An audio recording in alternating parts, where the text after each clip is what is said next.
people who eat too much? Is there a mental disorder? I know some people, when they are stressed, they stress eat. Yes. So it could be caused by stress, could be caused by depression. So in depression, one of the diagnostic criteria is that the person either eats too much or eats too little.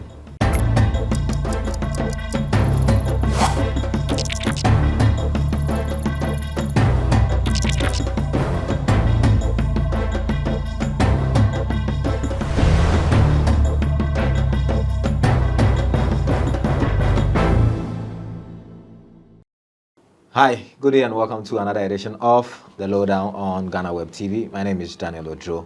Always exciting to share your company. We are doing a part 2 of our very insightful conversation about mental health disorders in Ghana. How do you know that you are suffering from a mental health disorder? We had a very insightful part 1, and so we want to continue from there. I still have Priscilla and Jude in studios. They would share some perspectives on mental health disorders in Ghana. Priscilla and Jude, welcome once again. It's been very revealing, our first part of the show, and we want to continue with our conversation. So we've identified some of the levels of depression, anxiety, some of the triggers, the financial difficulties, and how they can cause all of that.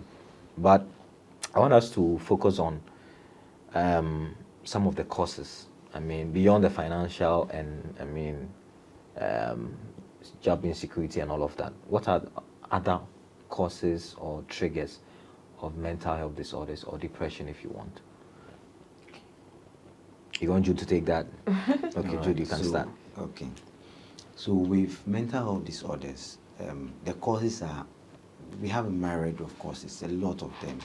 And it stems from, like I mentioned earlier in the part 1, which the biopsychosocial model, where the biological causes could either be hereditary.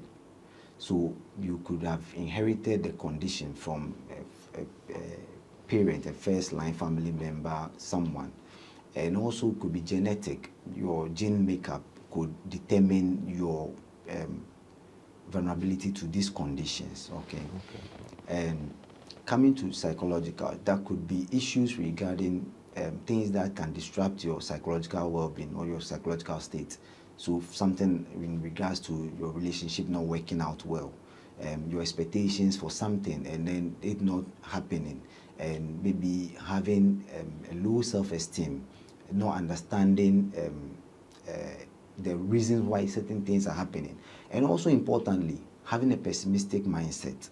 So people tend to attribute whatever happens to them to negative things. So for instance, you tend to have gotten into an accident, or maybe just a minor accident, I mean not the major road accident, but the minor accident, and then you assume that you are not lucky enough, you are not someone who is worthy enough to not have been favored by God to avoid such an accident happening to you, could cause some significant issue on you and have a low psyche mindset. Okay. Yes, and so these are some of the things. And also we mentioned earlier on that issues regarding to society, you not being able to conform with societal norms can cause you to have mental health, psychological distress or mental health issues.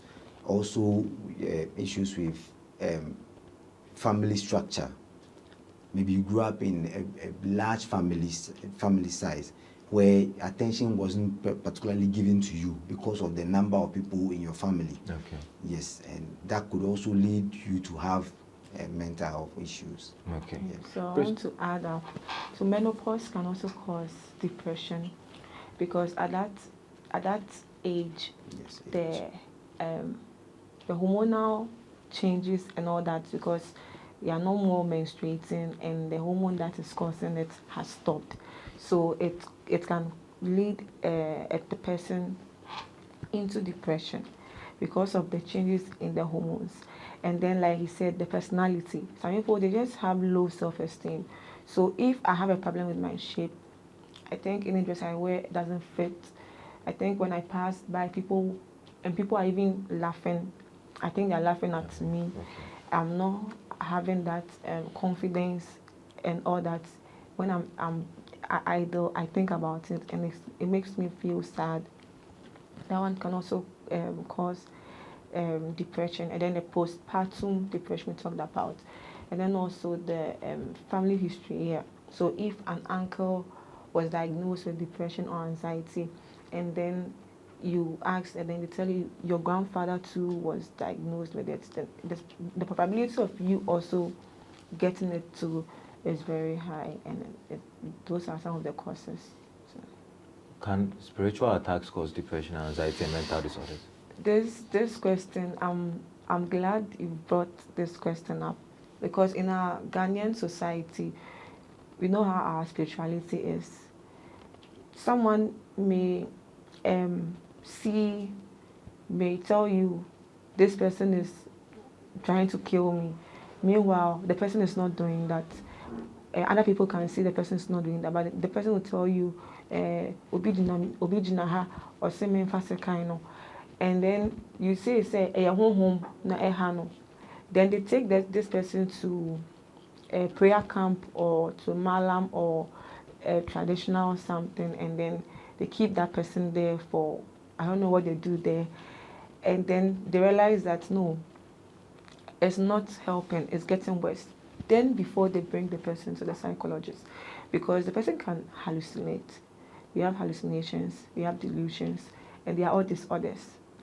So if with our society, when someone is going through certain mental disorders, some assume they are spiritual. And I have a pastor who brought in a church member for therapy, and I was like, wow, this is a good pastor. He didn't keep the person for prayers alone. I'm not saying prayers do not work, but God has also given wisdom to people, to be doctors, to be engineers, to solve problems in the society. So the earlier, the better. When you see these signs, as we've talked about in the part 1, you bring the person as early as possible. Okay. Jude, what do you take patients to when they come? Do I go on medication? Do I just go off social media? Do I isolate? What are the remedies available to mental health patients? All right. So the remedies available is usually with mental health, we try to approach it in a holistic manner. So where there is other professionals like the psychiatrists, the mental health nurses, and then the psychologists who work together to help a patient who comes to the hospital. So when someone comes to the hospital, in cases where the person goes to a general hospital, the person is likely to just meet a mental health nurse who would either help diagnose, which is not in their responsibility of their professional obligation to do though, but because of lack of personnel in those areas, especially the mental health unit at the general hospitals, the nurses tend to be the one to take up that role of diagnosing and then administering medications to that effect.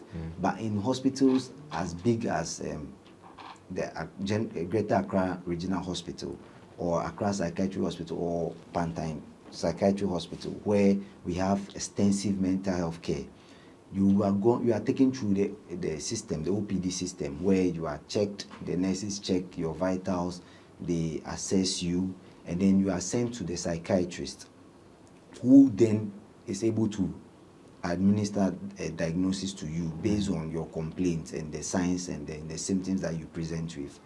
And then you are also brought to the psychology unit, usually for you to have the psychological interventions, which is the psychotherapy. So various types of psychotherapy.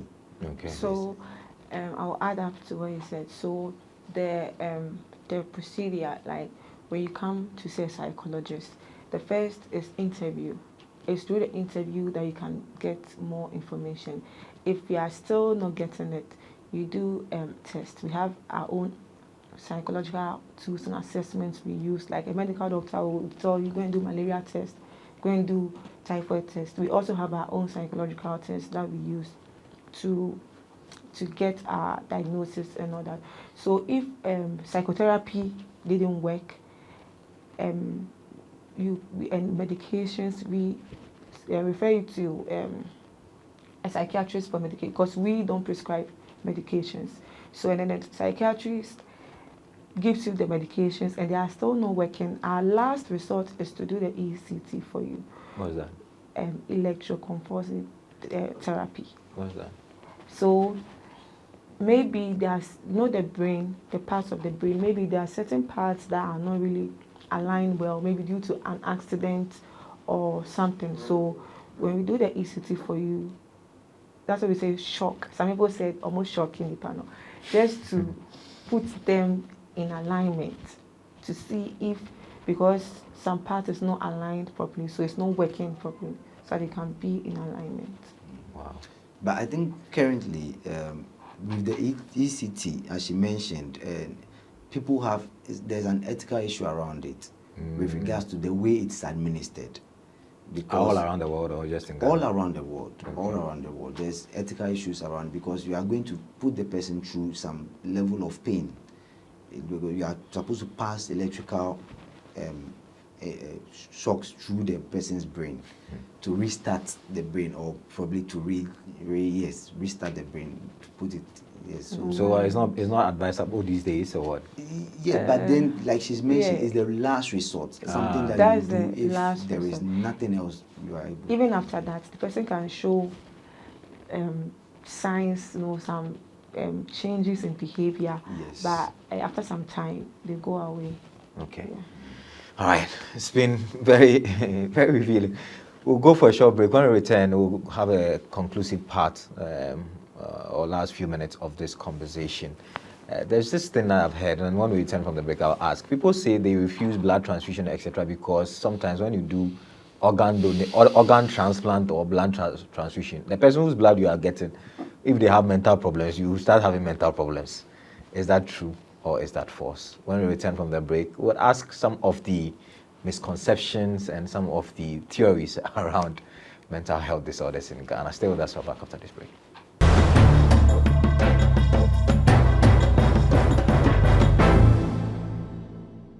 Welcome back from the break. It's our final lap of the show on mental disorders in Ghana.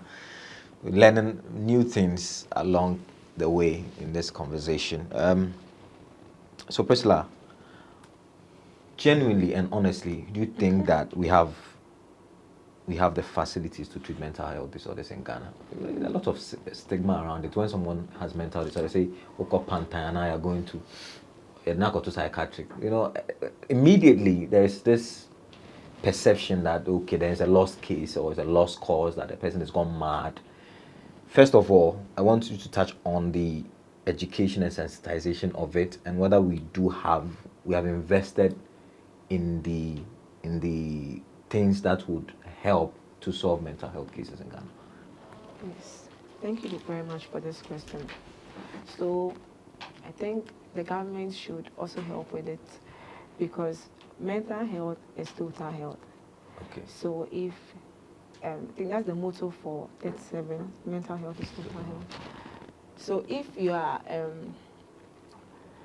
if the person is at work and the person has to be productive, and out of that productivity you get the revenue to help the country, and the person is not able to do that, it should be a problem. So I don't know if we have enough structure to treat mental health, because some hospitals, even example the psychiatric hospitals, because they are not really producing a lot of funds for to the economy, sometimes they are not getting the support and the help they have to get. So they have to, it's supposed to even be free to access mental health, but now they have to collect some small monies for the medications and then the admissions and all that. So far, I think Ghana, we only have 3 major psychiatric hospitals, and I think it's not the best because I see people coming all the way from the north to Accra or to Nkommo or to Punchline for psychological treatment. Some leave all the way from the Volta region, they come. So if the government can really build more psychiatric hospitals, because with mental health is very, very key. It's very, very important. If you want the nation to move forward, our mental health has to be very, very strong. And then to provide all these machines for the imaging, the MRI scans and all that, they are not really enough in the hospitals. And sometimes you have to be referred to these diagnostic centers for scans and all that. So I think I'll throw this to the government to help us on that. What about the average Ghanaian who thinks that when somebody is depressed or somebody is having anxiety, they are a mental case? So I'm happy, I think in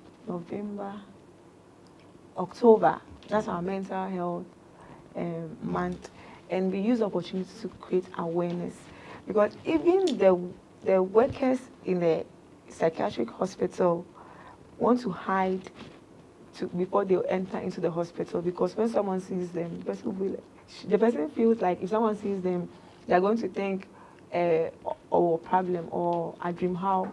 Are you serious? Yes. I know the psychologists and the workers nurses themselves who are not confident to enter into the psychiatric hospitals. Why? To work. Yeah, because of the stigma.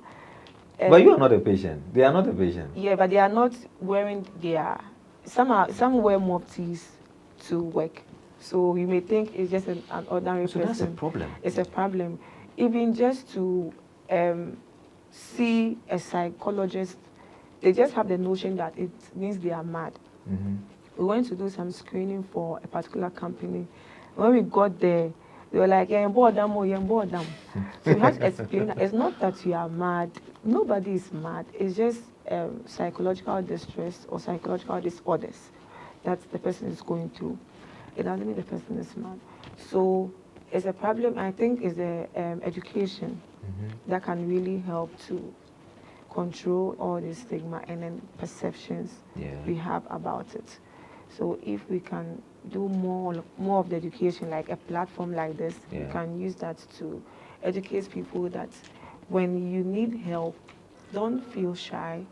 Don't think that people are going to say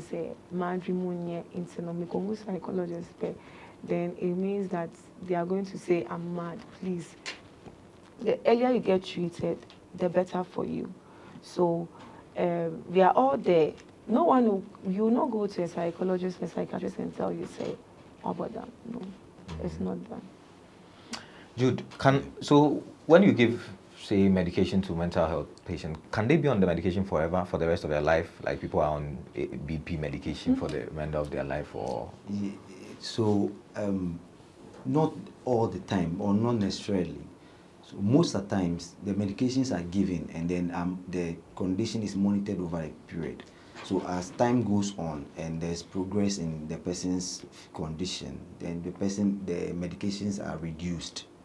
So doses are reduced until where the doses are made maybe once in a very long time. Yeah. So you are not going to be put on medication all your life. Yes. But to build on what she said about the stigma is such a way that stigma can be associated to other people. You don't necessarily have to be the one being stigmatized. Okay. But if you are related to the one being stigmatized, you can also share in the stigma. Okay. So that's what could explain why the professionals or the workers could feel stigmatized in such a way that they wouldn't want to identify themselves as people who work at the psychiatry hospital. And it's very true. When you tell someone you are across psychiatry hospital, they say, hey, you are with the you That's ridiculous, you know. Yes, and they tend to think that in that hospital you get beaten or you are attacked by. But the truth is, people with mental health problems don't go around attacking people. They are the less violent people you would come across. Okay, in very rare cases where you have people with mental health problem attacking someone, very, very rare cases. So mental health in itself, or mental illness in itself, is something that could any of us sitting here could suffer from it.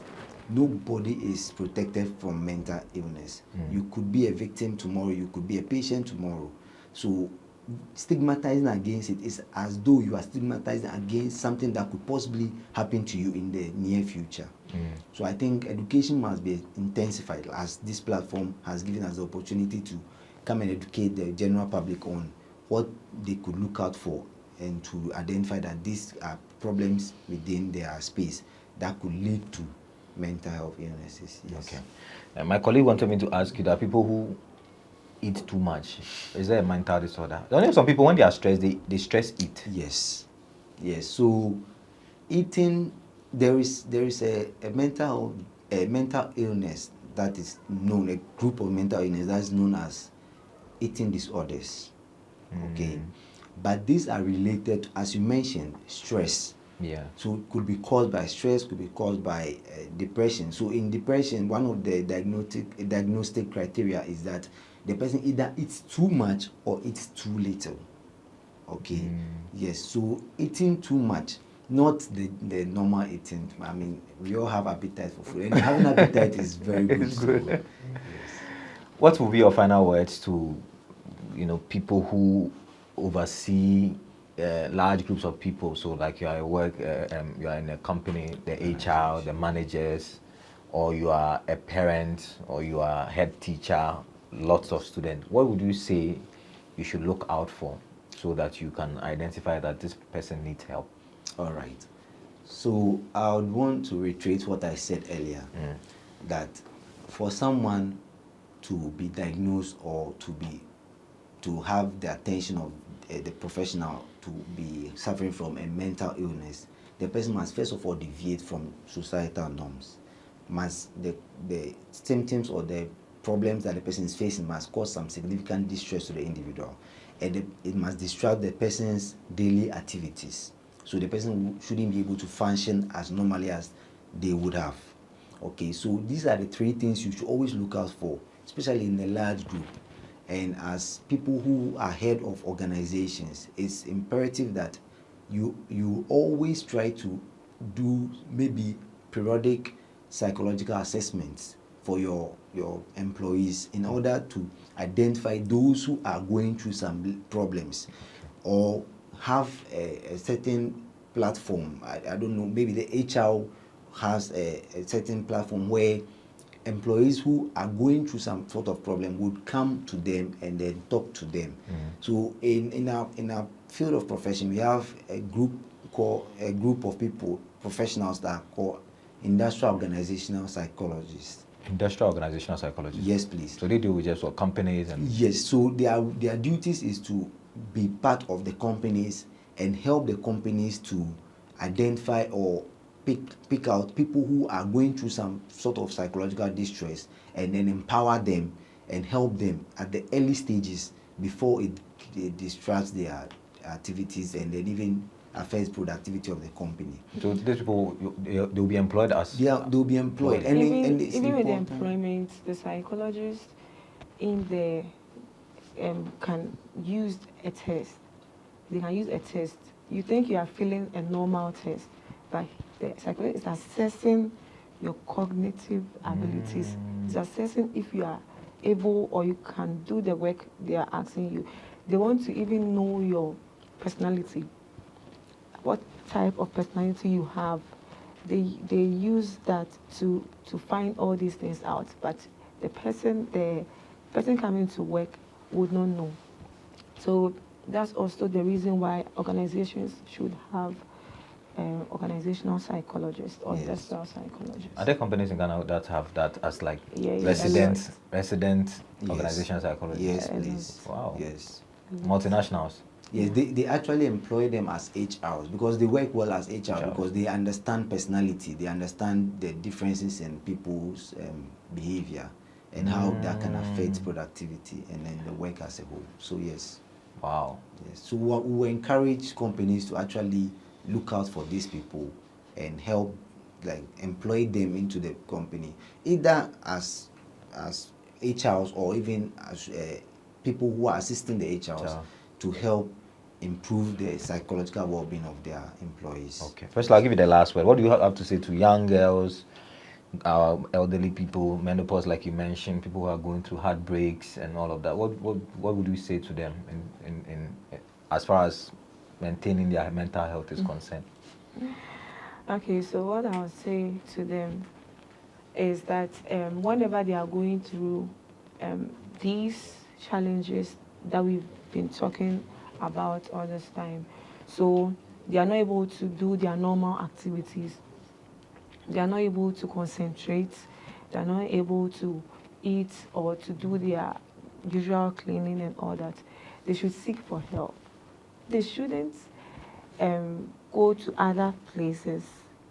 They should seek for help, professional help. Okay. So to see psychologists or psychiatrists for help, and they shouldn't feel it means that you are mad as we think.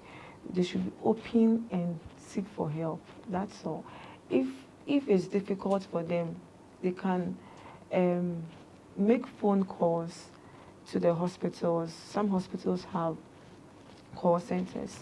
Just to call, a phone call can be the beginning of your seeking for help. Right. Thank you very much. Okay, you want to add one thing? Yes, please. And so also the Mental Health Authority had taken up an initiative to set up a call center where people who want psychological help can reach out to them. Really? Yes, please.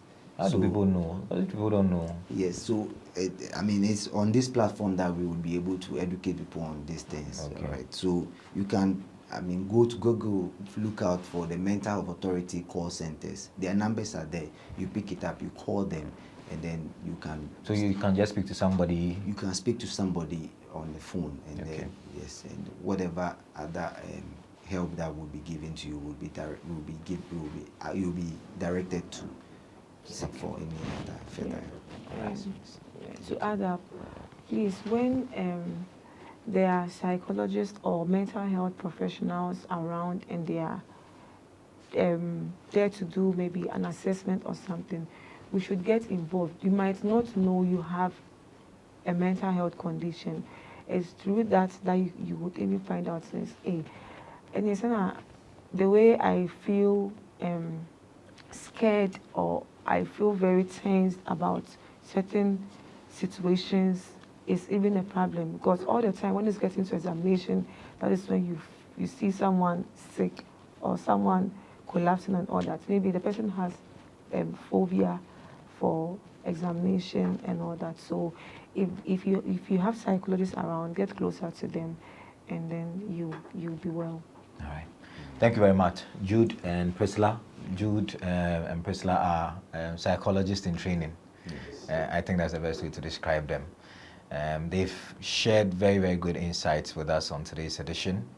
We had a part 1 and part 2, obviously, because it was very, very broad and we needed to try as much as possible to be exhaustive enough. So Priscilla Ama and Jude Menopo were our guests on today's edition of The Lowdown. My name is Daniel Odo. Thanks to the entire production team. We're back another time with another edition of the show. Until then, it's bye for now.